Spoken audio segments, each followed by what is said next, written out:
Vamos lá, meus queridos amigos, eu já vou começar direto ao ponto sobre a questão dos últimos desdobramentos do Banco Master, tá? Porque vocês estão vendo que esse escândalo tá maturando aos poucos, ele vai maturando, vai subindo, os envolvidos estão, vamos dizer, cada vez mais envolvidos, os números são cada vez mais assustadores, e nada acontece feijoada, né? E nada acontece feijoada porque, vamos ser bem direto, eu vou começar já a live já entregando o final de tudo. Nada acontece feijoada porque absolutamente todo mundo que importa na República tá na folha de pagamentos do Banco Master.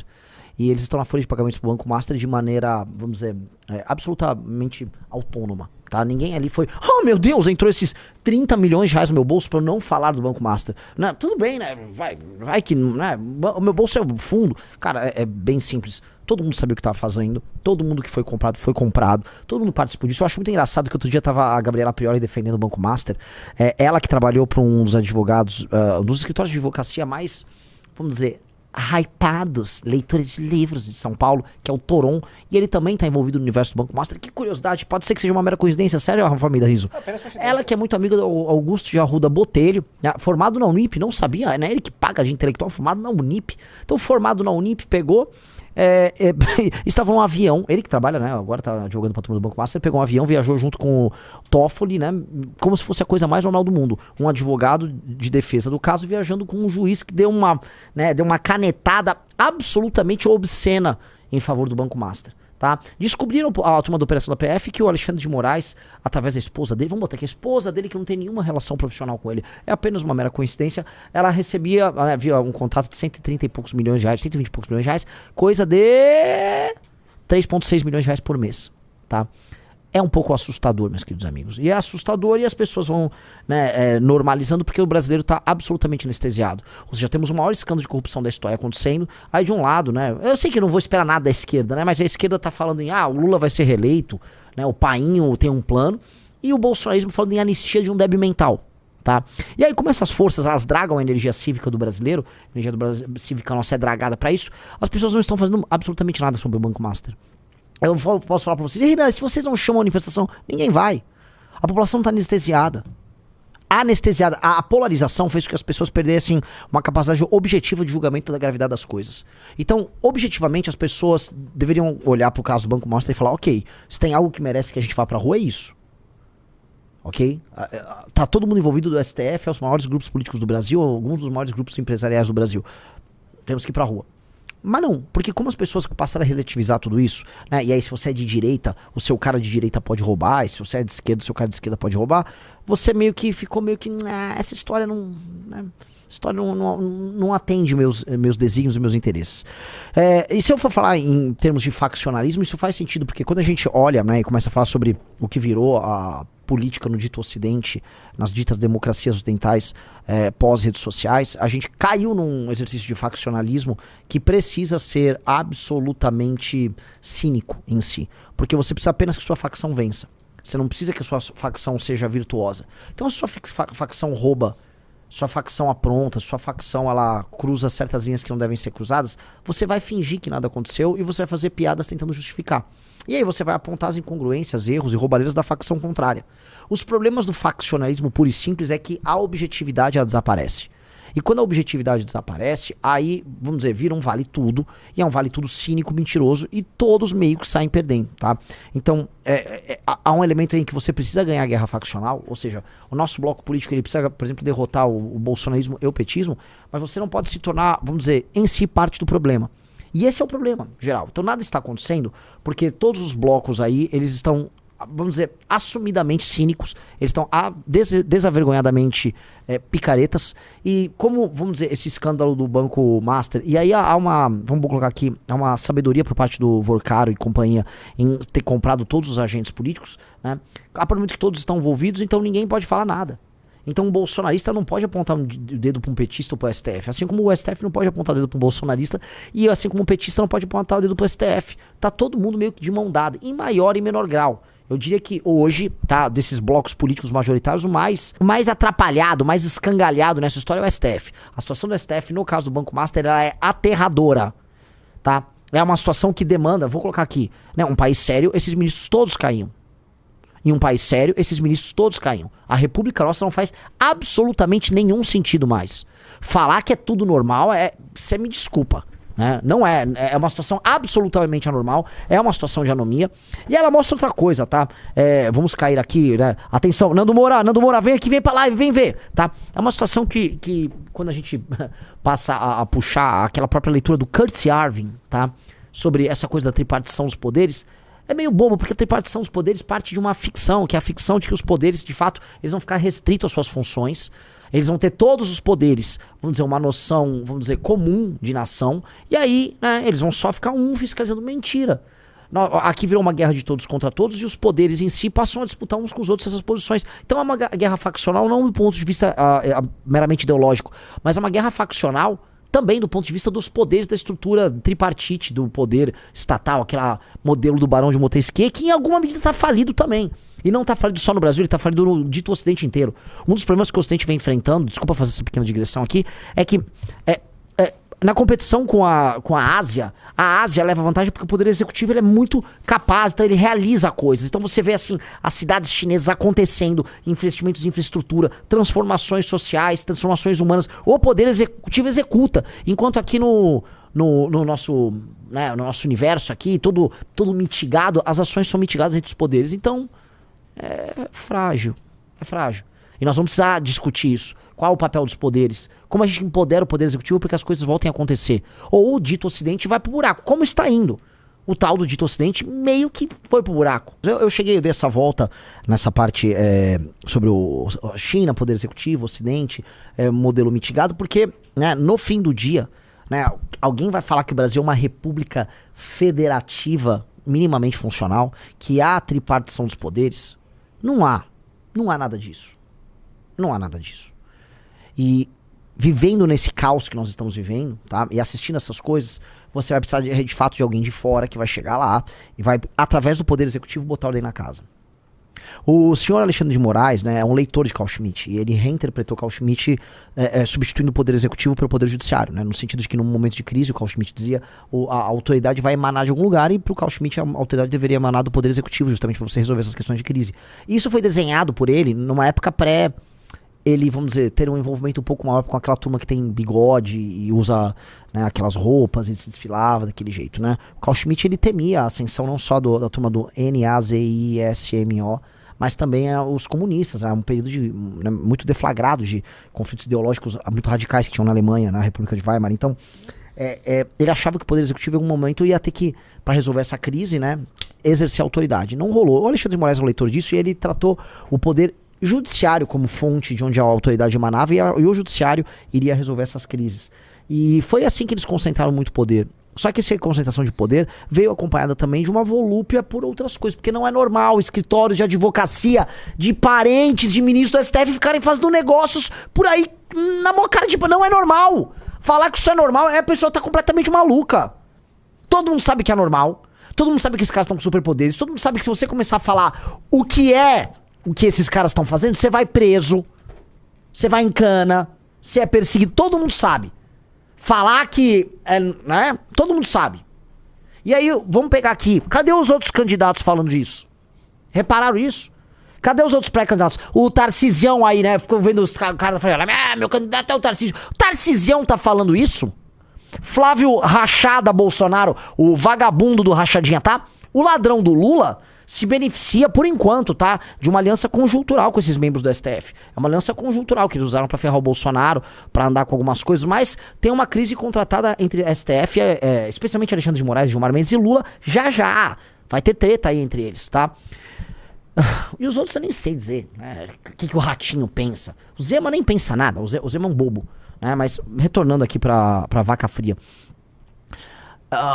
Esse é um problema que alguém vai ter que tocar, alguém vai ter que endereçar, e assim... Vamos tentar fazer da melhor maneira possível. Vamos colocar, vamos dizer, o gênio de volta na lâmpada, assim, da maneira mais suave possível. Mas o gênio vai ter que voltar pra lâmpada. Ou você não tem país. Porque, vamos lá, o STF concentrou poder e, assim, ele concentrou, aí ao concentrar poder ele derrubou prerrogativas do Legislativo, prerrogativas do Poder Executivo, começou a fazer controle de constitucionalidade sobre tudo. E aí, no fim do dia, né, de maneira curiosa... Eles acabaram também se seduzindo pelos excessos do poder. Porque todo mundo se seduz pelos excessos do poder. E aí, né, tá aí.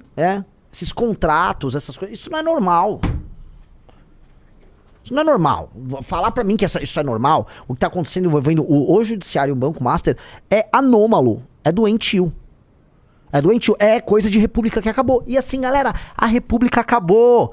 Não existe república federativa do Brasil, isso é uma ficção. Isso é só um arranjo aí que tá nos governando, e é um arranjo, é um joguete de poder entre esses elementos. Um joguete que não se sustenta. E mais, não se sustenta porque tá acontecendo algo, tá? E eu vou repetir algo que foi me dito aí por um membro, o membro mais inteligente da dita Faria Lima. Não vou dar nomes aqui, tem que ser uma pessoa...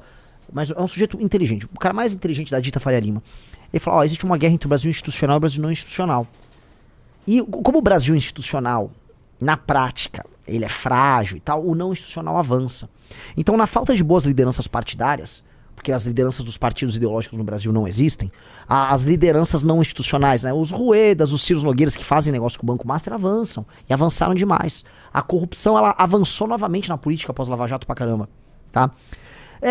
Se as instituições também não resolvem os problemas ligados a crime organizado e tal, o crime avança, que é o Brasil não institucional. E aí o crime avançou num ponto que ele já chegou lá. Comando Vermelho e PCC chegaram lá. O PCC está no jogo. E aí, se eles, a ponto de ter relações que você vai cavucar, você vai achar relações entre o PCC, a parte financeira do PCC e o Banco Master também. Tá? Então, tá tudo lá. Fingir que isso não está rolando negar, né, a realidade. O problema é que esse Brasil não institucional, ele vai acelerar a corrosão e destruição do Brasil fictício, da República de 88. A República oriunda dessa Constituição doente, a República acabou. Vamos ser honestos. Aí a gente pode fingir que não acabou, chegar ao poder junto ao Partido Missão e a gente fazer uma reformona constitucional, aí pegar esse defunto que tá fedendo, que é o da Constituição de 88, e aí, né, chega lá... Você já assistiu o filme Morto Muito Louco? Que é um morto que começa a tocar umas músicas caribenhas e ele ficava dançando. É um morto. É meio que um morto muito louco. A gente bota a música caribenha de fundo, aí o morto muito louco vai dançando. Tá? É isso, é só botar aí um... Tem o trailer? Vamos botar um pequeno... Aqui, ó. É isso, ó. Ó a Constituição de 88 aí, ó. Está tudo certinho. A gente pode fazer isso.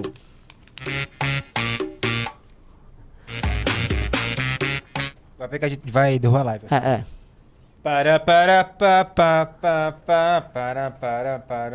É isso, ó lá a Constituição, ó. Ó o livrinho do Ulisses, ó lá o livrinho. É isso. Você faz um ritual macabro, tá? Elimina vários traficantes e aí a Constituição fica de pé. A gente pode fazer isso. Ou pode fazer uma Constituição do zero. O correto é meio que a gente vai fazer uma Constituição clean, pequena, super enxuta do zero, tá? E aí com essa Constituição clean, enxuta, você põe todo mundo no seu devido lugar e a coisa segue. Dá pra fazer isso? Dá. Agora dá pra dar um remendão aí de remendão. Porque assim, no remendão, como... Cara, o futuro, ele pode ser glorioso pra nossa nação. O futuro, de fato, pode ser bem, bem, bem glorioso. O jogo aí, né, esse jogo político intrincado, ele tem que se resolver através de um novo pacto. E o novo pacto pode ser assim, o documento constitucional, ele é o remendo que você pode fazer ou ele é a novidade que pode surgir. Mas o pacto, acima de tudo, que tem que ser resolvido é o pacto político. Ou seja, o sistema de relação de forças. Ou melhor, a facção que vai vencer o jogo, tá? É óbvio que tem que ser isso. Qualquer pessoa inteligente entende isso. Qualquer pessoa que fala de poder enquanto poder entende isso. Ficar fingindo que é outra coisa é ficar caindo na ilusão, por exemplo, que o Augusto de Arruda Botelho, formado na Unip, tá? O Augusto de Arruda Botelho, formado na Unip, é um jurista preocupado com a democracia. O cara era advogado lá da turma de todos os escândalos ligados a Lava Jato. Aí ele depois passou a ser advogado da turma do Banco Master. Ou seja, tem uma super relação próxima com o ministro da Suprema Corte. E depois vai falar de direitos humanos. Não, olha só, o Estado de Direito. Que Estado de Direito? Ele é o próprio vírus do Estado de Direito. Então, essa turma aí que fica vomitando coisas, essa turma tem que ser só derrotada, tirada da frente. E nós precisamos criar uma nova correlação de forças. Essa correlação de forças necessariamente tem que se dar como um protagonismo do Poder Executivo. Tem que ter protagonismo do Poder Executivo. O protagonismo hoje existe, é do Poder Judiciário, tá? E, ó, aqui, só pra lembrar aqui, ó.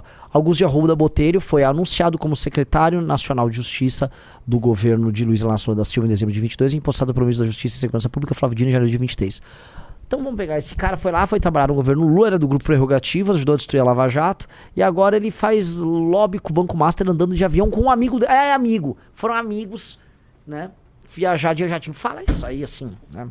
É óbvio que essa república acabou. Nesse novo pacto tem que ser feito, coisas têm que ser resolvidas. Vamos lá. Pacto federativo, um novo sistema relacional entre os estados improdutivos com os produtivos tem que ser desenhado. Tá? Todo mundo sabe que uma das razões pela qual o Brasil não funciona é esse pacto federativo absolutamente doente.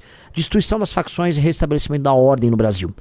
Regras simples, diretas e claras para se trabalhar, desde a contratação de uma pessoa, a demissão dessa pessoa, desde os impostos e a forma dos impostos que você vai pagar, tá? Desde as regras para você abrir e fechar o negócio, desde as regras para você poder fazer uma determinada obra, tudo isso tem que ser muito simplificado, muito simplificado. Nós temos que diminuir o sistema de justiça e acabar com os privilégios do sistema de justiça. Só de fazer isso, galera, só de fazer essas coisas que eu coloquei aqui, ou seja, um arranjo que favoreça um lado e este lado assumir o poder, o Brasil vai andar, esquece, o Brasil vai andar para os próximos 50, 100 anos, o Brasil será um dos 5 maiores PIBs do mundo, o Brasil será uma das 5 nações mais importantes do conceito internacional das nações, que seria Brasil, Estados Unidos, China, Índia, Rússia. São esses 5, tá? Cada um líder de mais ou menos um bloco. Tá, e aí com seus alinhamentos específicos. O Brasil nasceu para ser top 5. E aí você fica blackpilando, você, ai não, o Brasil já era um bostil. Que país é um bostil que, neste momento da história, tem condições concretas de ser uma das 5 nações mais importantes do mundo, Riso? Falar que isso é um país eco é desistir demais. Lógico que nós estamos fazendo de tudo para ser um país eco, porque nós, especialmente nossas elites, e grande parte da população, tem uma mentalidade de país eco. A gente tá com uma mentalidade de país eco. Só que assim, a história tá avançando e a posição que nós estamos, inclusive os erros que nós adotamos ao longo dos últimos anos, se tornaram forças. Eu digo isso. A gente vai ver uma grande centralização e a tecnologia, ela é amiga dessa centralização, porque ela consegue, como eu posso colocar, melhorar os processos. E aí um sistema centralizado, um exemplo é o SUS, ele vai, vamos dizer, se beneficiar muito com isso. Então o uso da tecnologia e da inteligência artificial vai tirar inclusive gargalos, desvantagens que a gente tem por conta do sistema centralizado que o Brasil tem de Estado. O Estado ele está presente em tudo. E aí vai virar uma vantagem. Então a gente vai ter desvantagens que vão virar vantagem. Só que aí a gente tem território, tem ainda população abundante. Nós, assim como nós não usamos o nosso potencial de recursos naturais aqui, né, que é abundante no Brasil, nós também não usamos o potencial de recursos humanos. Tá? E aí você fala, como assim? Por exemplo, eu tive lá em Saboeira, a viagem que eu fiz lá pro Ceará. Cara, eu vi as pessoas ali, eu conversei com as pessoas. Naturalmente, aquelas pessoas têm uma educação muito precária. A escola, tudo isso, né? A cultura de trabalho, a cultura burguesa de trabalho moderna não chegou lá. As pessoas estão alheias a tudo. Aquelas pessoas não são idiotas, gente. Aquelas pessoas são só um capital humano que não foi devidamente lapidado. Então aquelas pessoas podem entregar muito mais do que elas realmente entregam. Elas têm condições diretas de fazer isso. Não há nada que as impeça de, vamos dizer, se tornarem altamente produtivas, tá?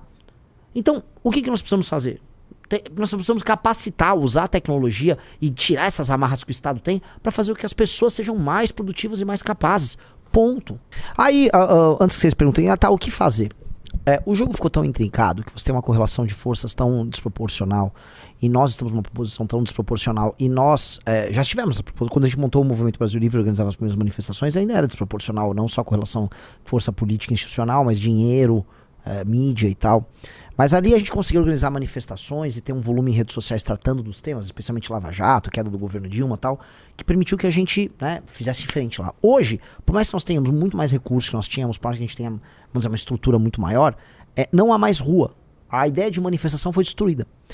Há uma esperança, né? Há essas manifestações que estão acontecendo no Nepal, aconteceu no Peru, no México, Madagascar, eu acho, né? Envolvendo a Gen Z.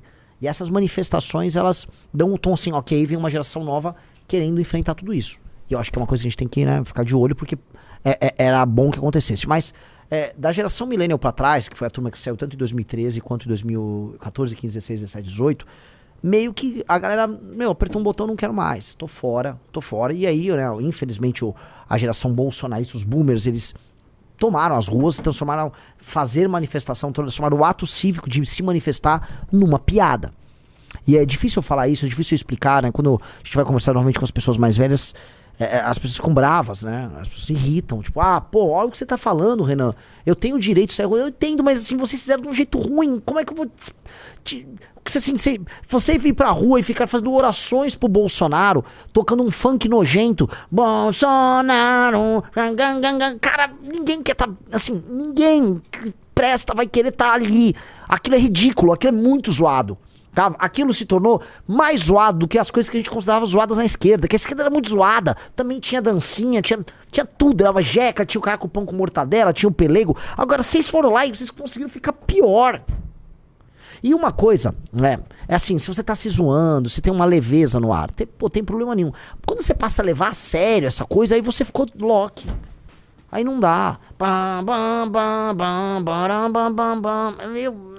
Entendeu? Então não façam isso. Deu ruim, atrapalhou demais. E aí a gente não tem meios de, por exemplo, expressar nossa indignação contra esse caso do Banco Master, por exemplo.